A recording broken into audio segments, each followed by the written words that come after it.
All right, so here is a question from one of our live viewers. It says, from J. Daniel Castro, one of our Sales Automation Mastermind members. It says, what are the most important questions for market research in a newly picked, unproven niche?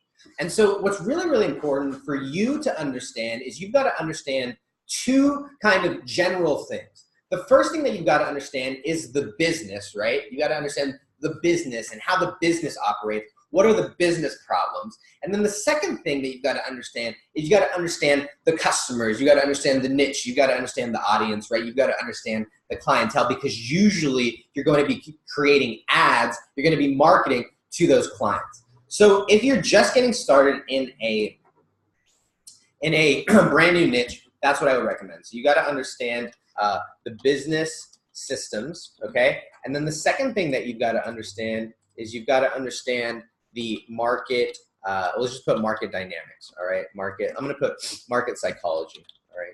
So this is really what you're looking for when you're going into into a new niche, right? You gotta understand the business and you gotta understand the market. So let's talk about the business first, right? You gotta understand the business because business owners, and most of you guys have experienced this, right? But business owners, they go in and they're like, no, we don't need Facebook ads, we don't need websites, we don't need a pixel, we don't need whatever. And you're like, what the fuck are you talking about, right? Like, your website is terrible. No wonder you don't have any business, customers. No wonder no one's finding you on the internet. No, like, you're looking at them and you're like, holy crap, you're shooting yourself in the foot because you don't have X, Y, and Z, right? Well, in their head though, okay, they are a business owner. So you've got to remember that they are spending all of their time in their business. They're not coming up to look out at like a map. They're not looking at this kind of larger, picture. They're focused on their business. So what you've got to figure out is in their head, what is the problem, right? What is the problem in their head that if they were to wave a magic wand over their business, what would all of a sudden fix everything that they, what all of a sudden was just fix everything that they, that was wrong, right? Some people go, oh, my customers suck. Oh, my blah, blah, blah. Oh, my front desk. Oh, my whatever. Oh, my. And so you've got to be able to understand what it is that they see as their problem, right? You've got to like get into their head and get into their language. Second thing you got to understand is what are they actually going for, right? What are they trying to achieve both internally as a business owner, right? Is it financial freedom? Is it X? Is it whatever, right? You got to obviously know what hot buttons to push at an individual level. But secondly, you got to find out like what are the milestones? What are the key levels, right? When I was in the real estate space, we would always talk about, how many transactions are you doing, right? How many transactions are you doing per year?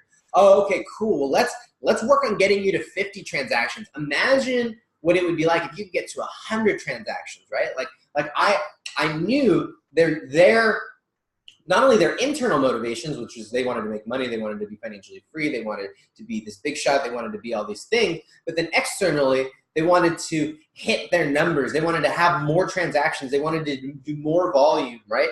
What was your GCI? What was your, these are things that we would say to our clients, that we would have in our sales copy, that we would talk about to our prospects to let them know that we knew that what they actually wanted, right? So you've got to know the business systems, right? So that's huge.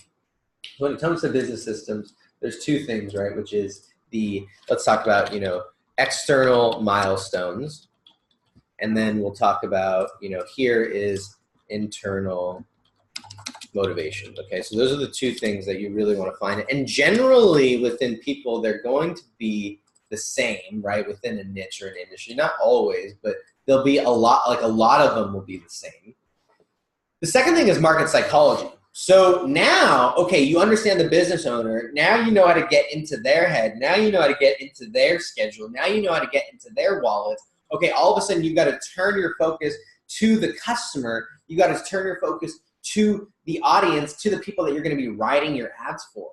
So you've got to immediately start going out and doing research. What other ads are working? What other type of ads are working, right? What are they saying in their reviews? What types of products are being bought frequently? You got to, every time I go into a new niche, it's hard. That's why like I don't recommend switching niches. That's why I recommend like picking a niche, because this process is like, it's challenging. It's time intensive. You got to go and see what people are saying, read the trends, understand what's happening, look at who is winning in the market already. What are they doing that's winning? What's not? What is, like, you've got to really, it's like there's no, I don't know that there's an exact, like the only science that you could have is to conduct like literal market research where you're sending out surveys to thousands of people, and that's expensive and that's not, you know, realistic.